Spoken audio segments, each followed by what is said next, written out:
Los latinoamericanos quizá no lo entiendan, pero eso es porque son niños traviesos que ejercen los derechos y cuentan con todos los privilegios de los adultos y precisan de mano dura, una mano con autoridad. Así lo afirmó Woodrow Wilson, 28º presidente de los Estados Unidos de América, administración que también tomaba como niños malcriados a la población filipina o a las personas migrantes de origen italiano que llegaban a los Estados Unidos.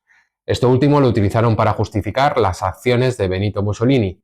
La infantilización de otros pueblos y regiones sirve como hilo argumental para su dominio. La doctrina Monroe, ideada por el quinto presidente de los Estados Unidos, James Monroe, tenía como objetivo terminar con el dominio de las colonias europeas para imponer la voluntad estadounidense, invocando los peligros de la seguridad nacional si era preciso para intervenir militarmente en las nuevas repúblicas. La doctrina del destino manifiesto, por la que Estados Unidos se autoproclamó como el pueblo elegido por Dios, el mismo argumento que hoy emplea el sionismo, sirvió para que el gigante norteamericano se anexionara a gran parte del norte de México, se apoderara de Puerto Rico y se garantizara el dominio de Cuba y Filipinas en el siglo XIX. La doctrina Monroe no se pudo aplicar por completo, pero sí aseguró el control estadounidense del Caribe durante décadas. También en Venezuela, donde Estados Unidos impuso la dictadura de Juan Vicente Gómez para garantizarse los mejores contratos del petróleo en los años 20 del pasado siglo. A finales de los 90, América Latina pasó de la década perdida a una serie de progresos gracias a políticas que desechaban la propuesta neoliberal del vecino del norte. Movimientos soberanistas y algunos gobiernos reivindicaron la enésima independencia. Como parte de ese sur global que no quiere tener encaje o busca otro diferente en el nuevo paradigma que se construye. En la actualidad, las preocupaciones de Estados Unidos ante el auge de China aumentan la ofensiva norteamericana y con ello el incremento de las tensiones. La administración Trump se inclina cada vez más por la disuasión militar que por la seducción, con todo lo que esto significa. Por dichas razones, en momentos que suenan con más volumen los tambores de guerra, abordamos en el camarote del transatlántico los tiempos que vivimos. Lo hacemos tras semanas de tensiones en el Caribe y Taiwán, navegamos por todas las aguas revueltas, con el fin de compartir y hallar respuestas colectivas entre todas, todos y todes a este nuevo mundo, a este paradigma. Les saluda José Luis Torremocha Martín, Torre. Me acompaña el primer pasajero a bordo, como siempre, pilar de este proyecto, Yamani Otodmi. Bienvenido. Pues gracias, bienvenido tú también. Seguimos en aguas convulsas. Bueno, por eso nos llamamos el transatlántico. Parece ser que estamos condenados a estar siempre en aguas bastante movidas. Hoy los tambores, podría ser los tambores de la guerra, suenan en el Caribe. Y en riesgo de guerra. ¿Pero cuándo no lo hemos estado, por otra parte? Bueno, los imperios cuando entran en decadencia y en declive, suelen ser muy, muy impredecibles y estamos ante un imperio, probablemente el imperio más poderoso de la historia de la humanidad en términos de acumulación de poder militar, poder financiero, poder político, hegemonía normativa, hegemonía económica, militar y política. Lo que pasa que este gigante, lo que le está pasando es que está perdiendo el poder económico. Justo le toca ese momento en que empieza a perder uno de los pilares de su poder, que es el poder financiero. Si hacemos un repaso rápido de lo que es la historia de Estados Unidos como imperio, primero, como bien has dicho antes, empezamos por la doctrina Monroe, que considera que Latinoamérica, todo el continente, especialmente el Caribe, es el patio trasero de Estados Unidos, y que ahí nadie tiene el derecho a entrar. Y por eso, pues, por ejemplo, Kissinger hizo el que le dieron, por cierto, un premio Nobel digamos, fue el artífice de golpes de Estado, de intervenciones militares, etcétera, etcétera. ¿Qué pasa? Que después, durante a finales de la Segunda Guerra Mundial, en el 44, Estados Unidos, al haber desplazado el poder del viejo continente al nuevo, a Estados Unidos, el gobierno estadounidense lo que hizo fue, a través de Bretton Woods, hizo lo que se llamó en su momento la dolarización de la economía global, lo cual Estados Unidos tenía el privilegio de imprimir dólares, exportar deudas, producir deudas. De hecho, creo que fue Charles de Gaulle, el presidente francés, quien dijo que el privilegio de Estados Unidos era crear deudas sin sufrimiento. Sin sufrimiento para sus habitantes, entendemos. Luego el sistema Bretton Woods se vino abajo con la crisis del petróleo en el 73. En el 74 Estados Unidos llega a un acuerdo con Arabia Saudí, mediante el cual entramos en el nuevo sistema el sistema del petrodólar. Un sistema que obligaba, mejor dicho, llegaba a un acuerdo de Estados Unidos con Arabia Saudí en que ésta solo iba a vender su petróleo utilizando el dólar.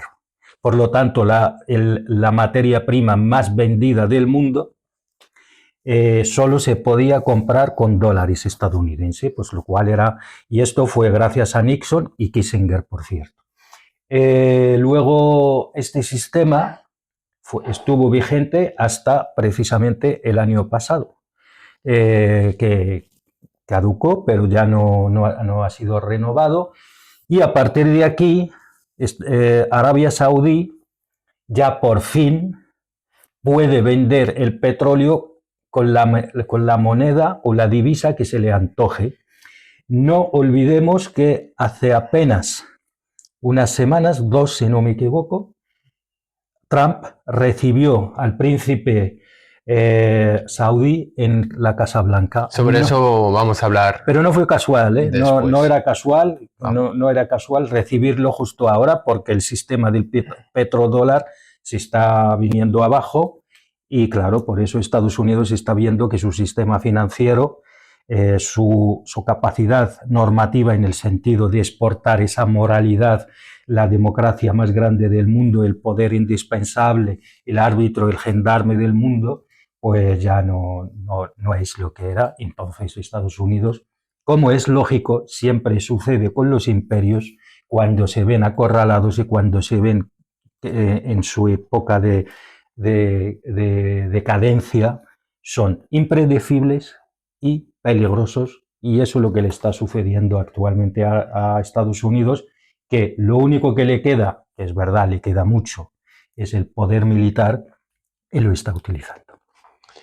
Volvemos a Venezuela, que Sí. es el comienzo, ¿no? Y está relacionado con todo lo que has dicho en las últimas horas, cuando estamos haciendo este podcast. Sí.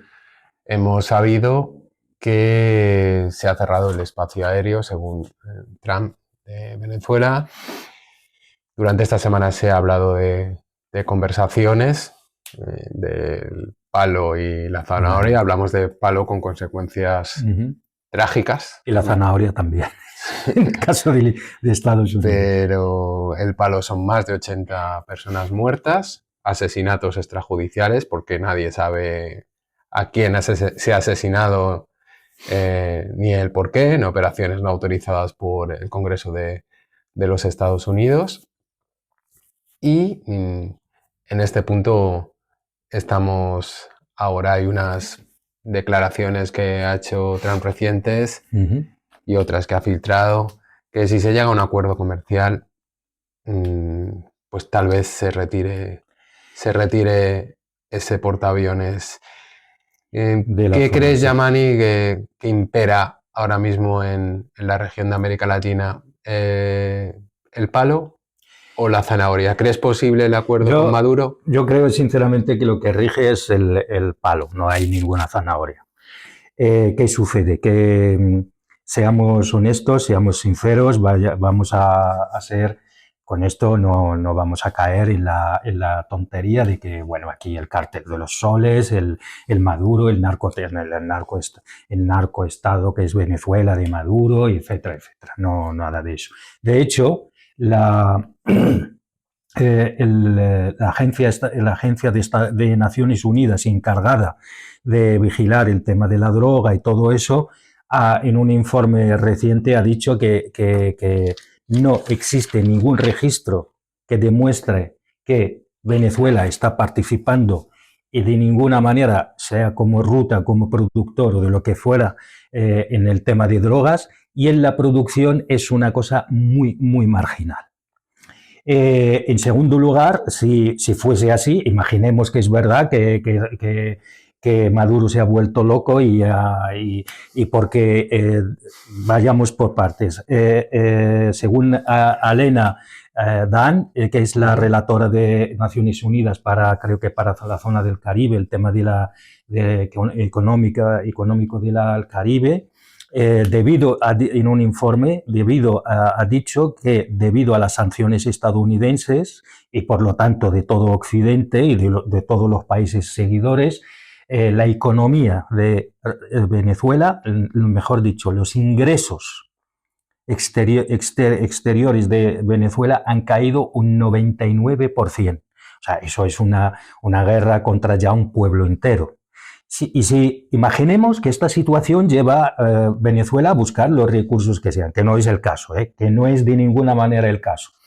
Si fuese el tema de la droga, en primer lugar, pues entonces, ¿qué estamos haciendo? ¿Por qué no tenemos por qué Estados Unidos no interviene de la misma manera en otras zonas que son más peligrosos? Por ejemplo, ahí está Ecuador, y por qué no ha intervenido en otros países que sabemos de América Latina, en México y todos estos que se sabe que son rutas muy, muy importantes de la droga hacia Estados Unidos. En segundo lugar, declarar esto no se recuerda también a la misma estrategia que siguió en su momento George Bush hijo con Saddam Hussein, que primero tú demonizas o satanizas el presidente de un país, que es la mismísima estrategia que se hizo con Saddam Hussein. Con Milosevic y con tantos otros. Efectivamente, que con Milosevic, con muchísimos.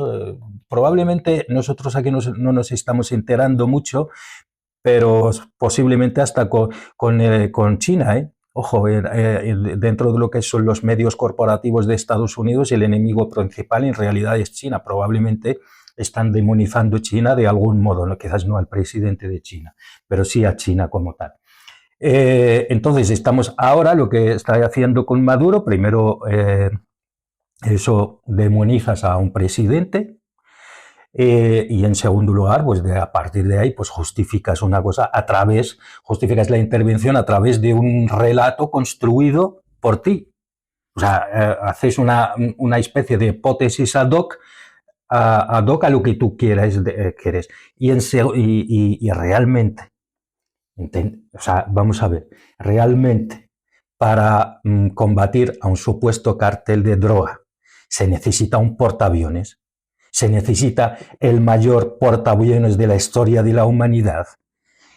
Y ojo, el portaaviones, nosotros hablamos del portaaviones, que el portaaviones es la punta del iceberg, porque el portaaviones va con muchas más armas que le protegen, submarinos, armas superficiales, cobertura aérea, inteligencia espacial, armamento nuclear, armamento. Hoy mismo Trump ha dicho que, bueno, ya veníamos viendo como la agencia estadounidense de la aviación había dicho, cuidado que no vayáis cuidado con el espacio venezolano que es peligroso. Hoy ya lo ha ratificado el propio presidente. Un presidente, por cierto, y eso es importantísimo, tenemos que vigilar a la interna, un presidente que ha dicho, fue elegido presidente porque había dicho que él acabaría con las guerras, nos acordamos, ¿no? parece que tenemos una especie de amnesia, acabaría con las guerras en 24 horas. No solo no está acabando con las guerras, sino que está provocando, posiblemente provocará algunas nuevas. Y está siguiendo el palo y la zanahoria. Yo creo que hay palo, no hay zanahoria. Es lo mismo que ha hecho con Irán. Te doy 2 días, luego te doy una semana, luego te intervengo. Es una forma de despistar a la opinión pública. Y ya lo último. Venezuela es la mayor reserva de petróleo del mundo.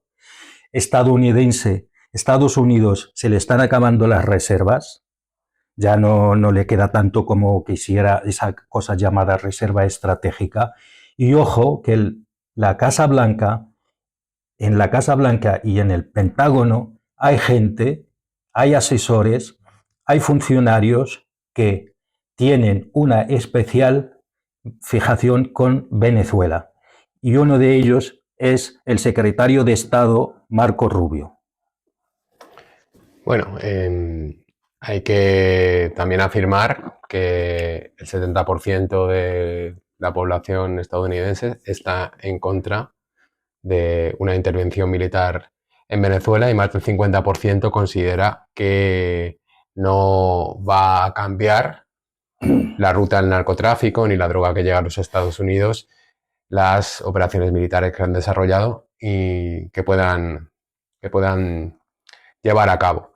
Hilando con lo que habías dicho de Trump y su voluntad de no iniciar guerras, sino más bien de cerrarlas, dentro del movimiento MAGA también está habiendo una serie de tensiones precisamente por defender esa postura y cada vez se inclinan más por unos ataques con drones, como hicieron con Soleimani en el caso más extremo, que llevará al asesinato de Nicolás Maduro, después de haber probado desestabilizar el país desde dentro con acciones de la CIA. Esto no es una hipótesis que se me ocurra a mí, o sea, está demostrado y reconocido por ellos mismos. Después de unas elecciones que no fructificaron en favor de los Estados Unidos, y pues se ha movido que Nicolás Maduro no es un presidente legítimo por unas elecciones dudosas, pues ya sabemos el lío de las actas y la confusión que hay al respecto, pero la voluntad clara de Estados Unidos era cambiar la administración. Hay una cuestión clara que es el premio Nobel concedido a María Corina Machado, que ha defendido en el pasado una intervención militar, que defiende el sionismo y que sería la candidata ideal de Trump. Entonces, en esta situación, una intervención militar directa en el país, Estados Unidos no es lo que desearía de inicio. Preferiría que otras maniobras de desestabilización de Nicolás Maduro le llevaran a relevarlo, ¿no? Y garantizar sus intereses. Yo creo que eso es importante afirmarlo y por eso se está en este bucle de tensión. Y cuando hacía referencia a lo del portaaviones y a los 15.000 soldados que están distribuidos pues también en Puerto Rico, en Trinidad y Tobago han hecho ensayos importantes. Nosotros vamos a tratar siempre de no quedarnos solo en la anécdota. Es un aviso a navegantes claro a toda la región. Hombre, pues claramente es así, porque bueno, has empezado hablando de la doctrina Monroe, esa reliquia del siglo XIX. Estados Unidos hasta ahora ha sido desde los últimos 30, desde la caída de la Unión Soviética, ha gozado de un poder absoluto a nivel mundial, ahí donde quería, intervenía sin ningún pudor, sin ningún límite. Hemos visto cómo ha desestabilizado países, ha llevado otros a la ruina total, ha organizado un golpe de Estado en Egipto, arruinó completamente con sus lacayos europeos, arruinó completamente Libia. Hoy ya estamos viendo cómo es el país. Desestabilizó Siria a tales límites, curioso, ¿verdad?, que desestabilizando el país generó una especie de... generó ahí el Daesh, generó ahí gente que hasta ayer Estados Unidos los consideraba terroristas y ofrecía 10 millones de dólares por su cabeza. Hoy este señor es el presidente de Siria y hace apenas un par de semanas también fue recibido con todos los honores en la Casa Blanca. Estados Unidos, por lo tanto, está preparando, digamos, la opinión, lleva tiempo preparando la opinión pública, especialmente venezolana, para que acepten una alternativa al presidente Maduro. El premio Nobel a Machado no es ninguna casualidad. Estamos hablando de una señora que dice que no solo ha llamado al golpe de Estado y a la intervención extranjera en su país, sino que ha aconsejado a su propio ejército diciéndoles que por favor que depongan armas y que no pongan resistencia. Estamos ante una señora que posiblemente se llega a gobernar el país al día de mañana ofrecerá en bandeja a toda la riqueza de Venezuela a las empresas estadounidenses. Lo que realmente, a mi juicio, molesta a Estados Unidos no es tanto Maduro, porque si Maduro el día de hoy mismo, declara que va a abrir todas las empresas y va a liberalizar el petróleo y va a dejar eso que hizo Chávez en su momento, la nacionalización del petróleo y liberalizarlo completamente, yo estoy casi convencido que el Trump retirará toda la flota y se acaba el problema. El problema de... Eso sería la zanahoria. Sí, pero sería el palo para el pueblo venezolano, puesto que le estarían quitando su riqueza, lo que le pertenece. ¿Qué pasa? ¿Qué sucede realmente, a mi juicio? Que Estados Unidos le molesta muchísimo y no perdona nunca la soberanía. Cualquier país. Y eso es común a todos los imperios, pero en Estados Unidos es especialmente acusado, ¿no? No se lo permite siquiera a sus mejores aliados, en este caso que serían los europeos. Imagínate tú que Venezuela consiga aguantar, y parece ser, todo indica que de momento lo está aguantando gracias a una cosa que los demás países no han entendido, que es la unidad cívico-militar. Que Venezuela lo que ha conseguido no han podido conseguir los demás, no solo legitimando el poder, y eso es un hecho objetivo a mi juicio, no solo legitimando el poder a través de unas políticas sociales y unas políticas, digamos, electorales, sino además de eso tiene una unidad de objetivos entre los militares y una gran parte del pueblo venezolano, que es la independencia y la soberanía de Venezuela frente a cualquier otro poder extranjero. Y ya con esto termino. Si la señora Machado, que habla mucho de la democracia, y para esa democracia no ha buscado otro que Estados Unidos para protegerlo, para proteger y traer de nuevo supuesta democracia a Venezuela, pues ha elegido fatal. Esta señora no tiene ni la más mínima idea de lo que es la geopolítica, porque lo último que le interesa a Estados Unidos es la democracia en cualquier estado, ya últimamente ya ni siquiera internamente, o sea, hasta la propia democracia de propia Estados Unidos ya es bastante cuestionable últimamente con movilización de la Guardia Nacional, etcétera, etcétera, como para traerlo. Porque si Estados Unidos le hubiese interesado en algún momento la expansión de la democracia, pues mira cómo está Arabia Saudí, que es el mejor aliado de Estados Unidos y que es digamos, es un poder absolutamente oscuro que no solo desmembra periodistas en sus propias embajadas,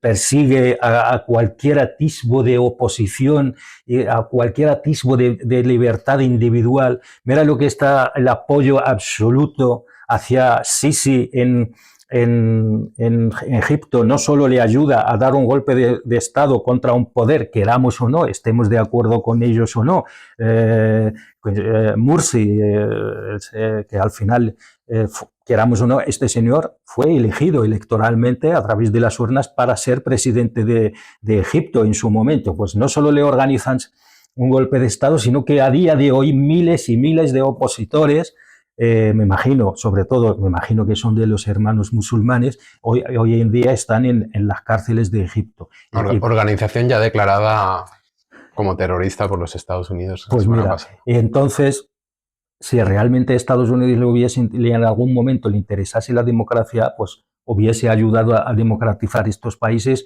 No solo no lo ha hecho, sino que además los considera sus mejores aliados en sus respectivas zonas. Entonces, la señora Machado, todo esa amalgama de esa oposición rara que tiene digamos, el gobierno venezolano, si esta gente, vamos, nosotros no vamos sabemos de qué lado estamos, pero en fin, es una oposición que deja mucho que desear, una oposición que llama al imperio, ven, por favor, libérame de mi propio gobierno que ha sido elegido por mi propio pueblo, tráeme la democracia tú, que no tienes absolutamente ningún respeto a la democracia. Sí, bueno, es curioso también, pues, se duda del triunfo electoral de Maduro, pero cada vez se habla menos de esa hipótesis y más de una ayuda extranjera para ello. Pero déjame hacerte una pregunta. ¿Pero por qué Venezuela tiene que demostrar al resto del mundo si sus elecciones han sido o no han sido? ¿Han sido así o asá? ¿Por qué? ¿Por qué no si lo exigimos a los propios? Si el propio Trump, cuando perdió la primera legislatura, el primer mandato, no reconoció a Biden. Y por aquel momento, ¿por qué no le hemos dicho a Biden, oye, demuéstranos las actas, que eres un poder ilegítimo? ¿Por qué esto no lo hace ahora mismo con el presidente de Ecuador? Tampoco hay que irse. ¿Por qué no lo hacemos con el presidente de Argentina? ¿Por qué a nadie se le pide? ¿Por qué a Venezuela? ¿Por qué el poder electoral, que además es uno de los, creo que es el único país del mundo que tiene un cuarto poder, que es el poder electoral? ¿Por qué Venezuela tiene que demostrarme a mí las actas de sus elecciones? ¿Quién carajo soy yo y quién carajo es nadie para pedir a esta gente que demuestren nada? Lo que pasa es que esta gente tiene una idea que en su zona pues quieren ser soberanos. Quieren ser buenos, soberanos, y cometen errores, por supuesto. Si tú gobiernas y tienes la dirección política de un país, claramente vas a equivocarte. Una cosa que te equivoques y otra cosa que todas tus equivocaciones sean motivo de debate mundial. Y resulta que no es eso, que al pobre pueblo venezolano con su gobierno, nos guste o no, les ha tocado ser una carta fundamental en la geopolítica y en la destrucción, o al menos el inicio de la destrucción de la doctrina Monroe y del destino manifiesto de Estados Unidos, y esto lo que no quiere Estados Unidos, porque si mañana Venezuela, y perdóname, estoy alargando un poco, si Venezuela mañana consigue no derrotar, sino por lo menos aguantar frente a Estados Unidos, siendo la mayor reserva de petróleo, y de repente tiene acceso a los mercados globales, no hay que olvidar que Venezuela solo tiene acceso a unos cuantos mercados, que es Irán, China, los del BRICS, en general. Si el día de mañana no consigue, ¿sabe lo que va a hacer? Lo primero que va a hacer va a vender su petróleo a todo el mundo, pero sin el dólar. Y eso es lo que no quiere Estados Unidos. Y a Estados Unidos le importa un carajo la democracia, lo que sea de Venezuela.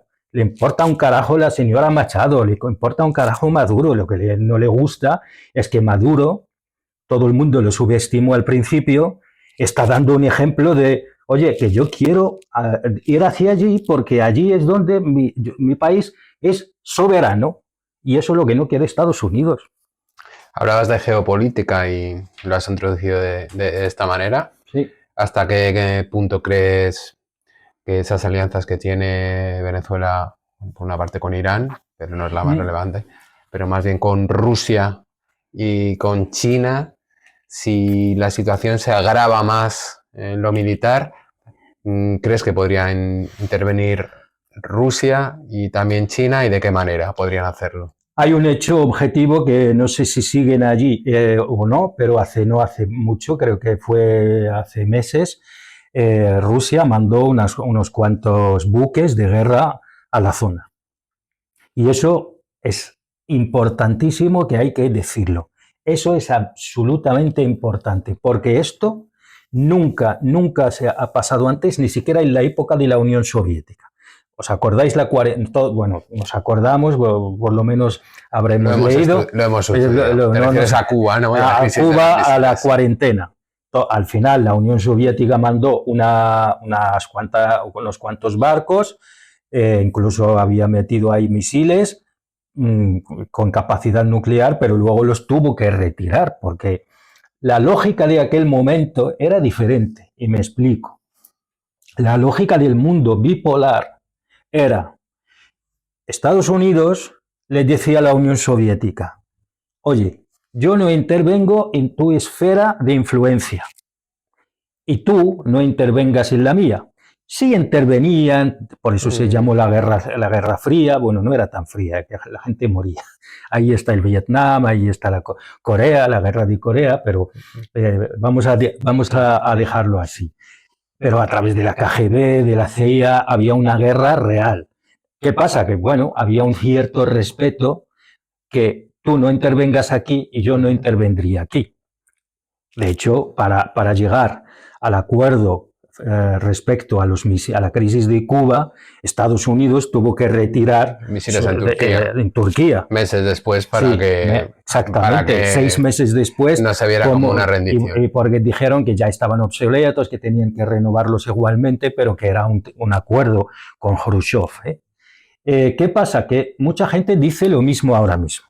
Que la lógica nos lleva a decir, vale, cómo Estados Unidos ha intervenido activamente, por lo menos a través de venta de armas y a través de la inteligencia en la guerra de Ucrania, aunque no de forma directa, pero sí ayudó al ejército ucraniano ofreciendo información de inteligencia y ofreciendo armas para que éste aguantara mínimamente. Entonces, lo que pretende Rusia con mandar buques y con armar al ejército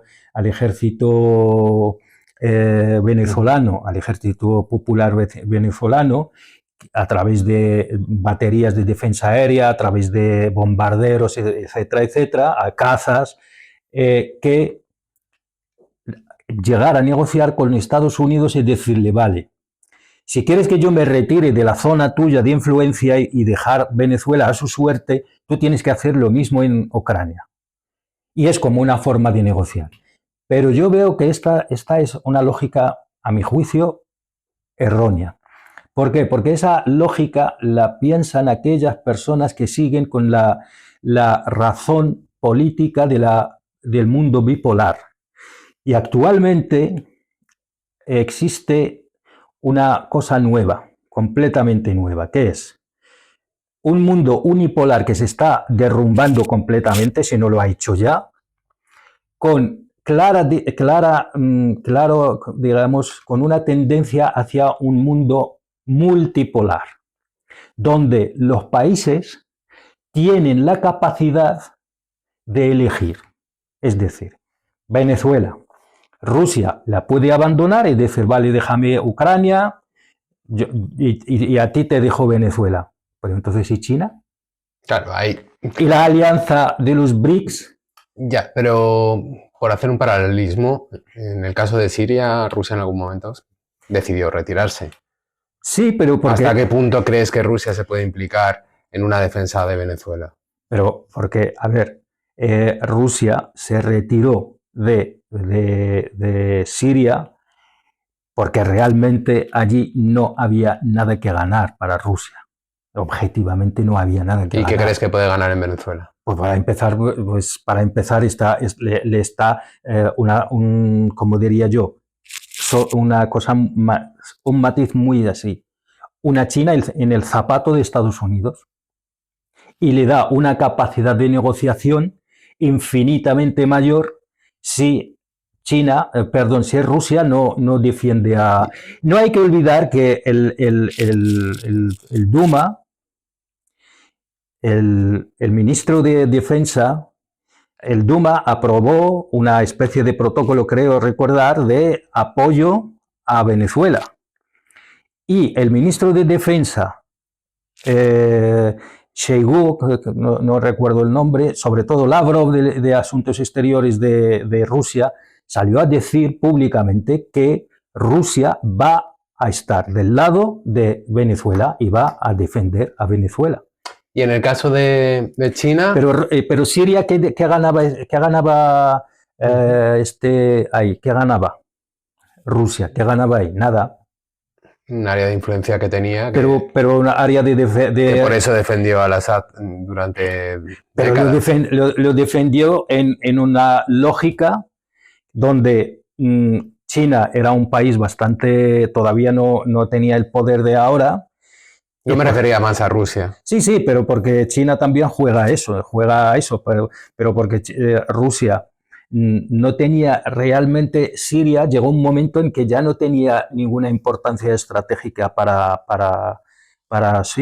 Rusia. O sea, el Assad era básicamente un peso muerto, pero sin ninguna capacidad real.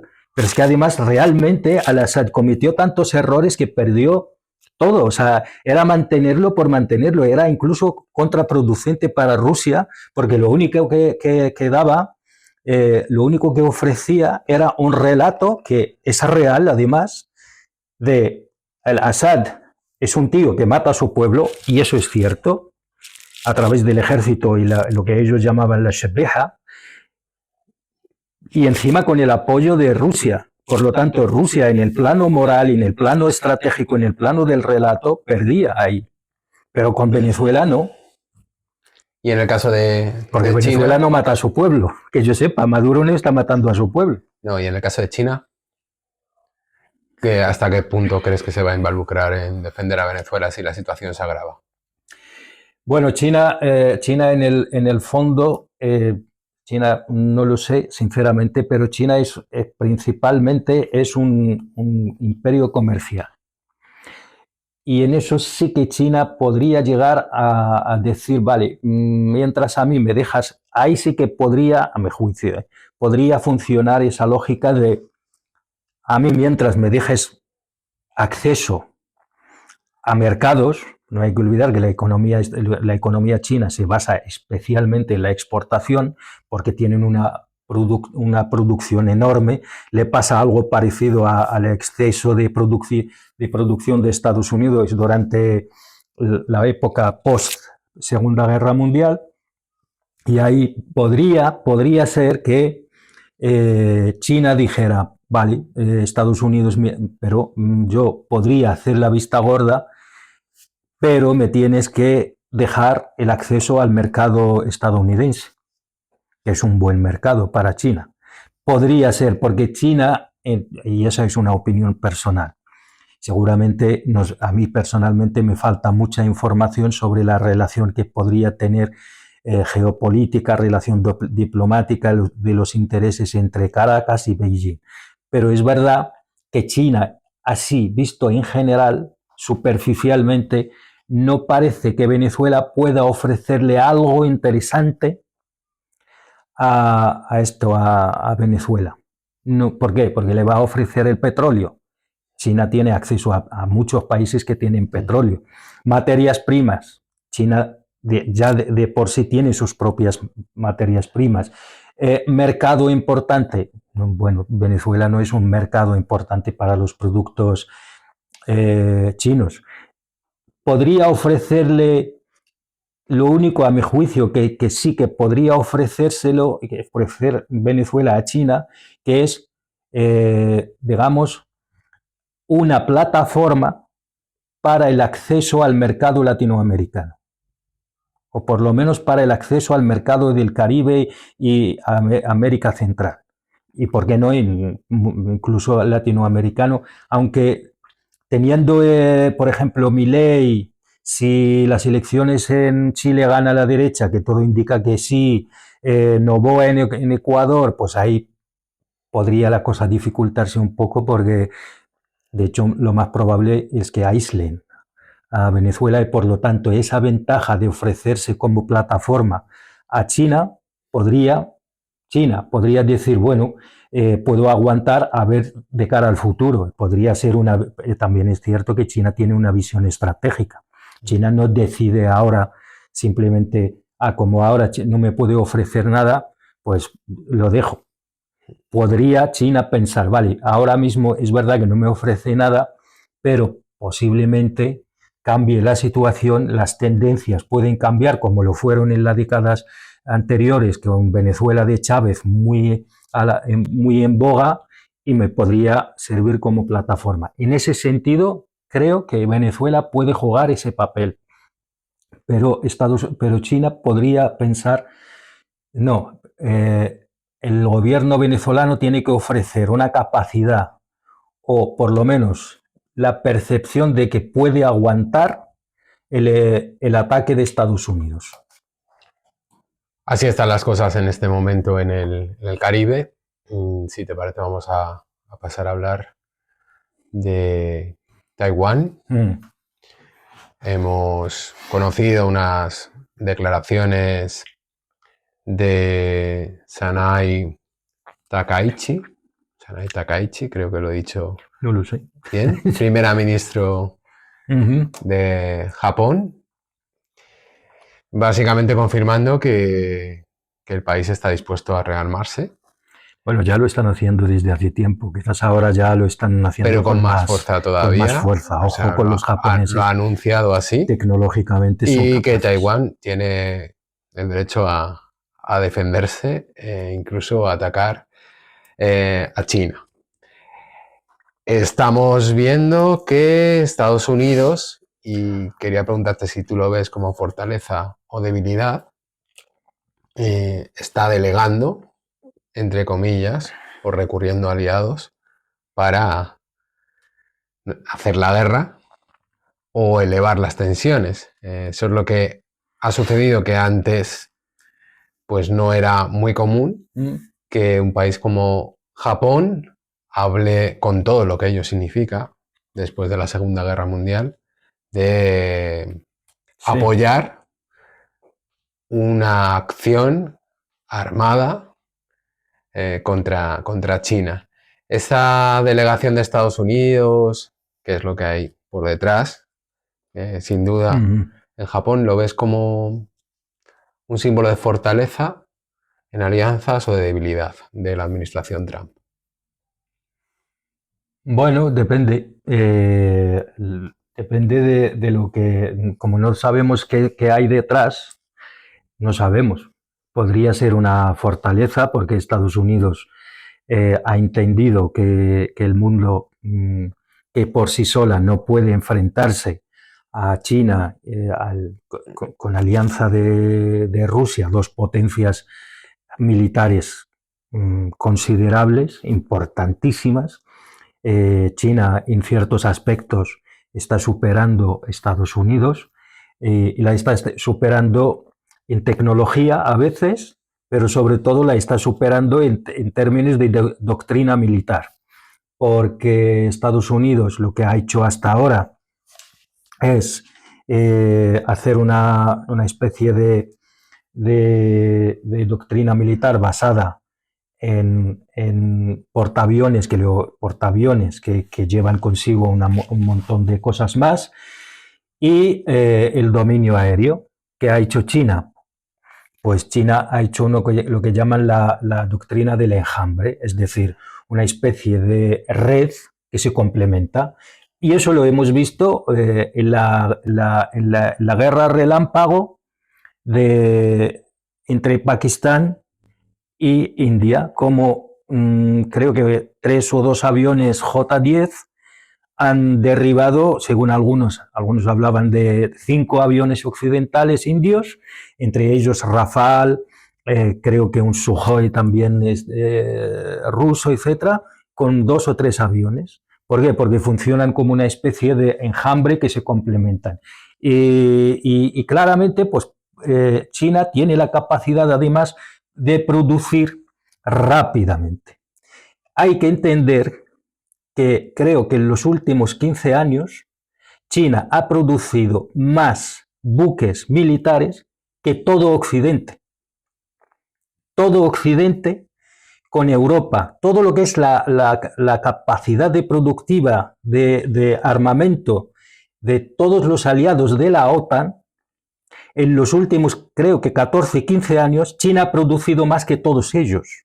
Lo cual, y eso la verdad que lo he pensado mucho y de hecho he estado pensando precisamente en esa idea, por qué ahora Estados Unidos está obligando a Europa, a Japón, a sus aliados a armarse.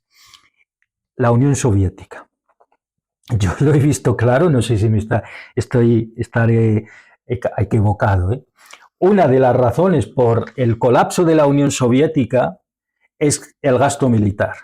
Occidente lo que hizo fue llevar la Unión Soviética a tales niveles de gasto militar que finalmente se derrumbó porque no era capaz de sostener económicamente esa productividad. Pues yo he leído por ahí, no sé si será cierto o no, que de cada 10 euros, que de cada 10 dólares, la Unión Soviética, creo que está exagerado, pero bueno, para que nos hagamos una idea, la Unión Soviética dedicaba 9 al armamento. Ojo. Y yo tengo la sensación de que Estados Unidos ha entendido eso. De ahí su agresividad con sus propios aliados. Oye, os tenéis que armar. Pero no solo eso, lo de Japón es no solo armarse, sino decir que defiendo a Taiwán y que Taiwán puede atacar a China. Es una cuestión de supervivencia de Japón.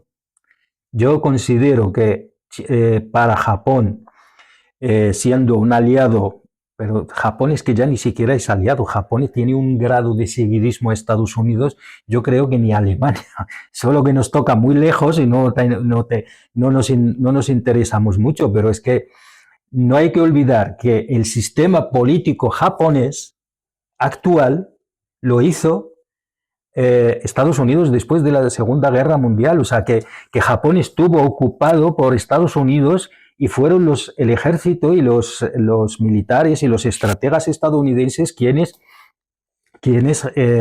constituyeron el actual sistema político japonés. Yo creo que Japón, equivocada o no, yo ahí no tengo suficiente conocimiento, considera que el auge de China es un problema existencial para ellos. Y por lo tanto, eso de que Taiwán tiene el derecho, incluso puede atacar a China, yo creo que es una búsqueda desesperada de un aliado, que también Taiwán es no llega al nivel de Japón, económicamente de Japón, y mucho menos de China, pero es una especie también de saturación de la capacidad militar china. Porque si tú tienes, si Japón se enfrenta a China, creo que no tiene muchas posibilidades, pero si lo hace acompañada de algunos aliados en la zona, tipo Corea del Sur, Taiwán y eso, pues podría. Pero yo creo que es una especie de relato, de construcción de relato, para crear cierta capacidad y decir que estamos aquí nosotros también. Pero no creo que ni Japón ni Taiwán les interesa actualmente enfrentarse a China. Porque es cierto que si lo hacen, algunos países podrían, de hecho, no solo podrían, sino estoy absolutamente convencido, si hay un enfrentamiento directo entre China y entre algún que otro aliado de Estados Unidos, y Japón es un aliado directo de Estados Unidos, por lo tanto sería una guerra vicaria de Estados Unidos, ya conocemos dos países que van a considerar que esa guerra es una amenaza existencial para su propia supervivencia. Corea del Norte y Rusia. Porque se terminan con China, todo el resto no tiene nada que hacer. Rusia con armas nucleares de disuasión por supuesto, puede hacer mucho daño. Pero, ojo, que no, si acabas con China, no. Sería ir muy lejos. Sería ir muy lejos, pero por eso acabar con una civilización de más de 4.000 años. Además además de la civilización que redactó la estrategia militar a través de Sun Tzu, la estrategia militar más antigua y más acabada de la historia de la humanidad. Pero por eso te digo que al final es un relato. No es nada ni Japón ni Taiwán van a poder hacer nada. Ni siquiera Estados Unidos les va a permitir entrar en eso, porque entonces sí o sí Estados Unidos tiene que entrar. Se entraría en una guerra. Sí, entonces ya estaríamos en la Tercera Guerra Mundial, una cosa que yo estoy absolutamente convencido que no vamos a ir, no vamos a llegar a eso. Yo estoy más del lado de guerras fragmentarias, guerras extremadamente violentas, como las que hemos visto ahora mismo, no hace mucho, en genocidio de Gaza, las guerras civiles, guerras donde, por ejemplo, el ataque a Irán, cosas muy violentas, con mucha agresividad, que es a lo que va a avanzar Estados Unidos, porque a Estados Unidos no le interesa entrar en una guerra directa en ninguna parte. De momento parece ser que su capacidad aérea le ayuda mucho a llevar este tipo digamos, de operaciones, pero es que ni siquiera se atrevió a estar con su aliado, uno de sus aliados, que es la India, y la guerra contra Pakistán, que duró nada 6 días, y eso es lo que empujó Modi a ir a la cumbre de ASEAN y a congratularse con Xi Jinping. Que, por cierto, esa imagen es importantísima. Modi y Xi Jinping. Xi Jinping y Putin saludándose, los tres, es una imagen para la posteridad. Es cierto que luego Modi no estuvo en el desfile militar que organizó Xi Jinping, pero ahí está. Y en este mundo multipolar, las semanas pasadas, Bin Salman visitó los Estados Unidos, le soltaron la alfombra roja, sí, desfiles militares, sobre todo porque Estados Unidos quería venderle unos F-35 a Arabia Saudí. Trump defendió a su aliado, pues bueno, con toda la fuerza que podía y toda la voluntad, incluso las comparecencias que tuvo en la prensa, y se especulaba que esta adquisición militar de Arabia Saudí podía también enfadar a Israel por disponer de unos aviones más avanzados que los suyos. Y había otra especulación que decía Arabia Saudita: mira, si no nos vendierais los aviones vosotros con vuestra tecnología, los vamos a buscar en otro lugar que no pertenece a la OTAN. Pues efectivamente, si es que de ahí por eso estábamos hablando antes del mundo multipolar. Si yo busco aquí... ¿Y esto no es una debilidad que Arabia Saudí pueda hacerse con armamento? Sí, efectivamente, es una debilidad. Es que es una debilidad. Claramente es una debilidad. Y este homenaje también que ha recibido Estados Unidos ¿no es una debilidad? Que Estados Unidos, la democracia más grande del mundo, que el presidente de Estados Unidos tenga que abroncar a una periodista que le preguntó a Bin Salman sobre el Khashoggi, el periodista que asesinaron en la embajada de Arabia Saudita. Es que si no se lo pregunta una periodista de Estados Unidos, con lo que significa la libertad de prensa y la prensa para ellos, pero no tendría ningún sentido, ¿no? Vale, pero que no tiene ningún sentido. Pero cuando lo preguntó qué hizo Trump, lo primero que le dijo a la periodista básicamente, cállate, y le dijo a Ben Salman, no tienes por qué contestar, y enseguida se dirigió a la periodista y le dijo, no tienes por qué incomodar a nuestro invitado, que él no sabe nada de eso. Está claro que es una debilidad. Y que además no era un buen muchacho. Sí, bueno, claro que además, claro que sí. Sí, bueno, claro que es una debilidad en el sentido de Turquía tuvo el mismo problema con Estados Unidos. Turquía quería, no recuerdo no sé si era el F-22 o el F-22 quería Raptor, tecnología rusa. No, estadounidense.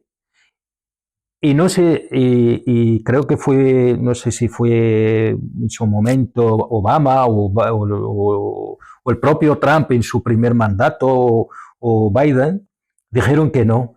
¿Qué hizo Turquía? Ha buscado tecnologías por otro lado, no solo ha buscado tecnologías, sino ha conseguido el know-how, el conocimiento suficiente para generar su propia industria militar, y actualmente España tiene que comprar aviones de instrucción, de formación de pilotos de Turquía. De hecho, acaba de comprar, no sé si ha comprado 30 o 40, no me acuerdo el número. Pero no solo eso, sino actualmente, no sé si decir gracias o a causa, o no sé lo que es eso, Turquía hoy en día tiene la industria aeronáutica de drones, una de las más avanzadas. El Baykar es uno de los drones más avanzados del mundo y lo tiene Turquía, y todo eso porque Estados Unidos se negó a venderle aviones a creo que era el F-22 Raptor, o no sé qué avión era. ¿Y por qué? Por Israel, porque Israel se niega a que ningún país de la región tenga capacidad militar igual o similar o ni mucho menos superior a la suya, porque tiene la experiencia de Irán. Entonces, pues ahí está, Irán es un gran ejemplo. Irán ha podido mantenerse frente al mayor poder militar de la región, apoyado con el mayor poder militar de todo el mundo, gracias a una acumulación de conocimiento de Rusia y previamente de la Unión Soviética, y ha podido desarrollar su propia defensa aérea, su armamento a través de drones, a través de misiles balísticos. Ojo, que estuvo a punto de acabar con la cúpula de hierro de Israel.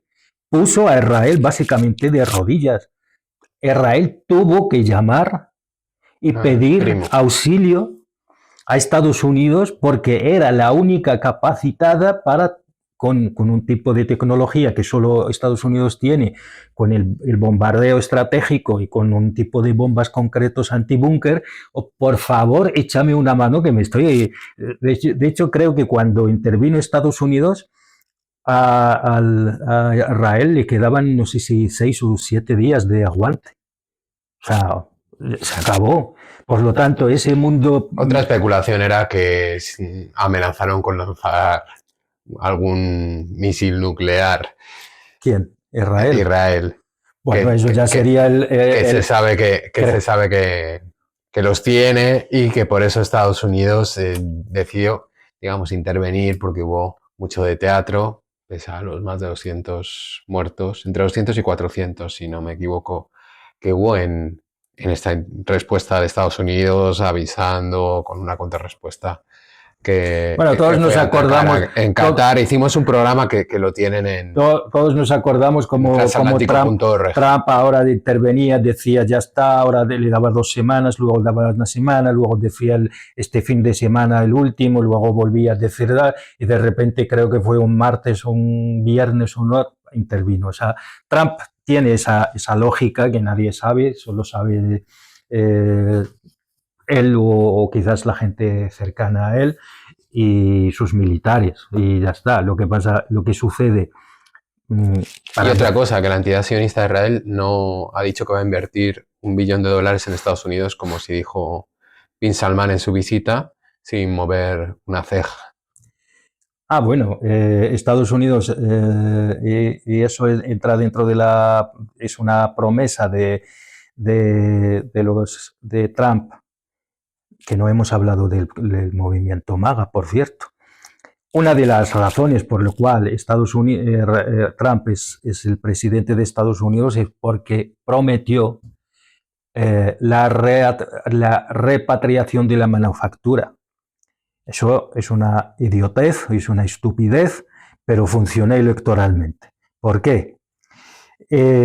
Porque si tú repatrias, digamos que Estados Unidos de repente vuelve la fabricación, A ver, Estados Unidos externalizó o subcontrató su industria a otros países porque en su momento el pueblo estadounidense ni siquiera necesitaba tener fabricación interna. O sea, más allá de las tecnológicas más grandes como pues, la fabricación de armas, las tecnologías más estratégicas, lo demás, la fabricación manufacturera, zapatos, ropa, coches, no las necesitaba en Estados Unidos porque no le hacía falta. Estados Unidos tenía el dólar. Si, ¿por qué yo voy a fabricar nada, pero si todo va a volver a mí? Si tú para comprar un zapato fabricado en China lo tienes que comprar con un dólar que imprimo yo y al final vuelve a la Reserva Federal y es la Reserva Federal quien decide sobre el mercado global de las divisas. ¿Qué más da? Yo puedo generar deuda como quiera, cuando quiera, y tú, para comerciar internacionalmente, no te queda más remedio que aceptar mis normas financieras, las que yo hago. Y mis bancos se van a hacer enormemente ricos. ¿Qué pasa? Que es un sistema hecho para el 1%. Por eso Estados Unidos, pues a través de un sistema pues, de permeabilidad hacia abajo, pues quieras o no, pues el dólar ha creado esa actividad económica que es lo que Varoufakis llama el minotauro, ¿no? Del dinero circular que hace el tour a nivel mundial, engorda bien y vuelve a Estados Unidos para ser sacrificado en el altar del capitalismo tardío, ¿no? ¿Qué pasa? Que ahora mismo ya eso no vale. Porque el sistema Bretton Woods se ha venido abajo hace décadas, el sistema petrodólar ya no te vale porque ahí está el BRICS, que ya pueden comerciar entre ellos, cosa que no hemos dicho. Los BRICS a día de hoy ya son la tercera parte del comercio internacional. Ojo, todo el comercio internacional, la tercera parte ya es del BRICS. El BRICS, los países de BRICS, los 5 principales, más la ampliación que tuvieron luego, a día de hoy ya supera el G7. Bueno, para ir cerrando con esta reflexión que haces, si lo comparamos, lo llevamos si quieres, a mediados de los años 90, hoy vivimos en un mundo multipolar que nada tiene que ver y que pues hace que Estados Unidos cada vez tenga más focos de conflicto que le generan problemas en el mundo, por supuesto por la asistencia de China, fundamentalmente, por los BRICS, como has dicho anteriormente, y un hecho que no le basta con ser el país con mayor potencial militar del mundo, no le basta. con su industria cultural y parece que no le empieza ya a bastar con el dólar. Eso ya hace el año pasado, creo que el 9 de junio, el sistema petrodólar se acabó. Y a todo esto, y para echarle el cierre ya a Yamani, pues debemos decir que también tiene serios problemas internos en lo que es su régimen político, dos polos demócratas y republicanos que en esa época, a mediados de los 90, eran capaces de solidificarse cuando tocaba, y ahora hay una división ahí extraña de un partido demócrata que era quien ostentaba las élites, que no acaba de conectar con una masa electoral que la tenía, y un partido republicano que definitivamente podemos decir que ha implosionado. Se ha trampizado. Y un movimiento MAGA que también tiene sus divisiones y no sabemos hacia dónde va. Efectivamente, pues lo que sucede ahora con Estados Unidos, que es lo que sucede normalmente con los imperios cuando empieza el ocaso. Los imperios, uno de sus mayores, a mi juicio, el mayor poder real de cualquier imperio es la conservación o la homogeneización de su población fundamental. Es decir, aquella población que es capaz de sostener al régimen de poder. Y me explico. En Roma era la capacidad de mantener a esos ciudadanos romanos homogéneos. Durante la República lo supo mantener a través del Senado, con un sistema de no sé cómo, los plebeyos, no sé qué, pero todos ellos se sentían orgullosos de ser romanos. Y cuando esto se fragmentaba o cuando Roma estaba en peligro, de repente surgía ese sentimiento de pertenencia de la ciudadanía romana. Cuando todo eso se fragmenta y se viene abajo, ya no había nada. Lo hizo, por cierto, la República. Luego, cuando esto empezó a zigzaguear un poco, llegó Julio César. Luego los emperadores sucesivos han sabido mantener algo hasta que llegó un momento en que ya no era posible mantener esa homogeneidad de lo que es la ciudad. Los ciudadanos, y estoy aquí hablando en masculino sabiendo lo que ya digo, de romanos. Por lo tanto, llega Constantino y dice, ¿qué voy a hacer? Necesito una nueva ideología para volver a homogeneizar esto, y lo encontró supuestamente en el cristianismo, pero ya debilitado, no le quedó más remedio que lo que vino después, el Imperio de Oriente, que es Bizancio, que aguantó lo que aguantó hasta que llegó el final.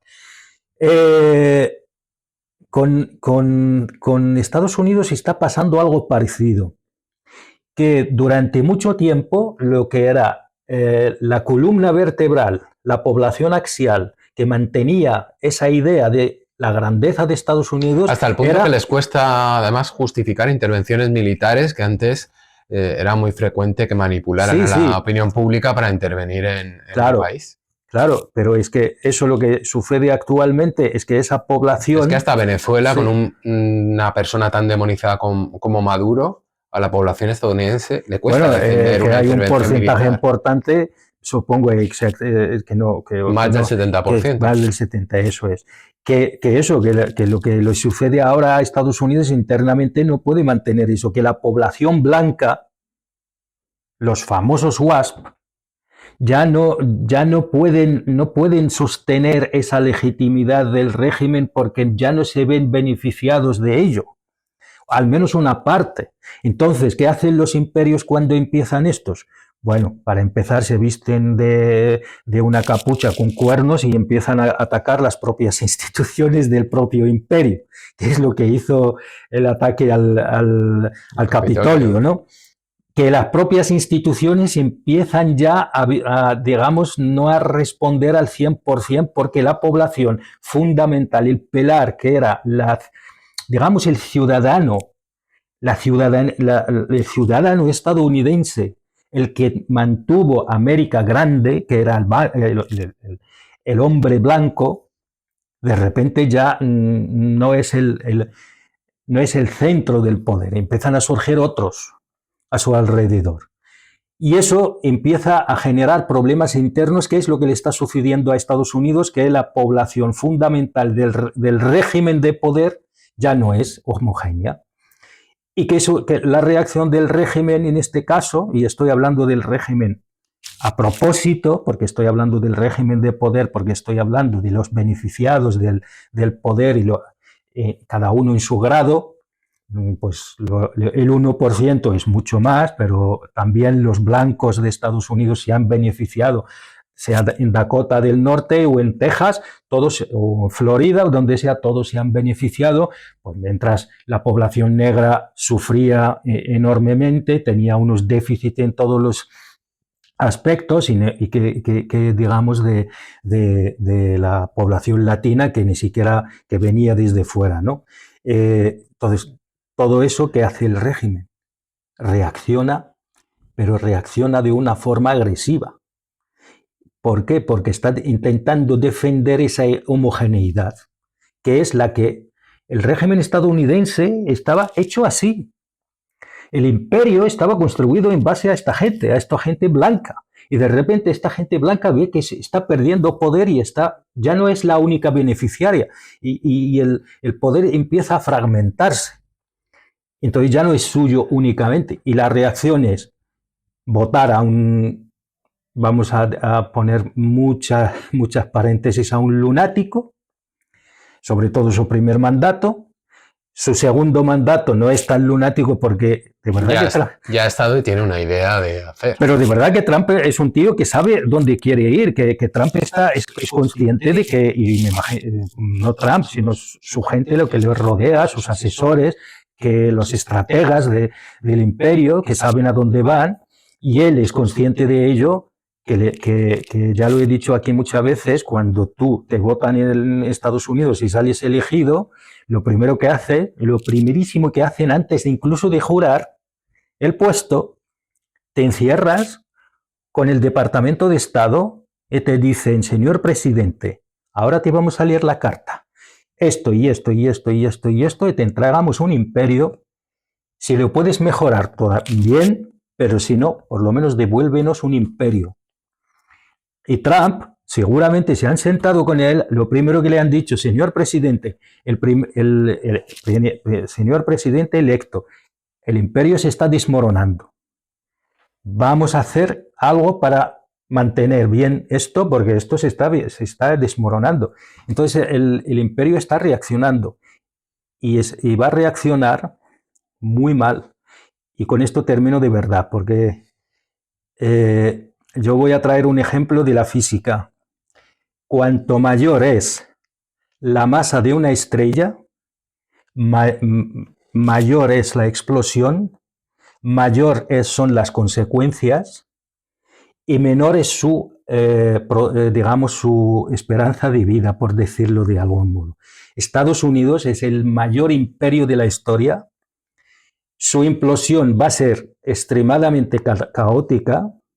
Ningún imperio acepta voluntariamente decir, bueno, venga, ya está, chicos, venga, vamos a repartir un poquito esto, vamos a hacer un poder un poquito más equitativo, tú China quédate allí, yo aquí, el otro allá, y vamos a intentar colaborar, vamos a buscar una manera, ya no es el dólar, sino vamos a buscar una manera. Tal. Si sacaron a Rusia del sistema SWIFT, al día siguiente se fue a Pekín y empezó a vender su petróleo en rublos y ya no hacía falta el dólar americano. O sea, y esto Estados Unidos no lo va a aceptar. Y va a reaccionar violentamente. De verdad yo creo, y con esto ya de verdad que termino, creo que estamos avanzando inexorablemente hacia un mundo caótico porque ningún imperio cae de noche silenciosamente sin disparar un solo disparo. De verdad lo tengo clarísimo. Hegemonía o supervivencia, escribió el gran Noam Chomsky.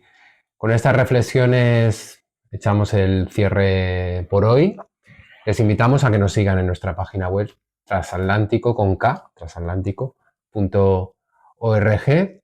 Y bueno, anunciarles que aquí seguiremos transmitiendo, construyendo colectivamente estas reflexiones, estas propuestas que superen la actual situación caótica que nos viene, como ha dicho el compañero Yamani, y con muchas ganas de encontrarnos con todos ustedes ya la semana próxima.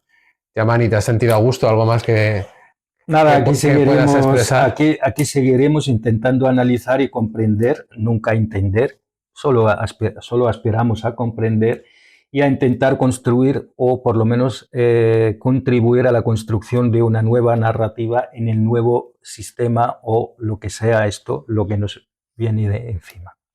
Feliz semana. Hasta la próxima.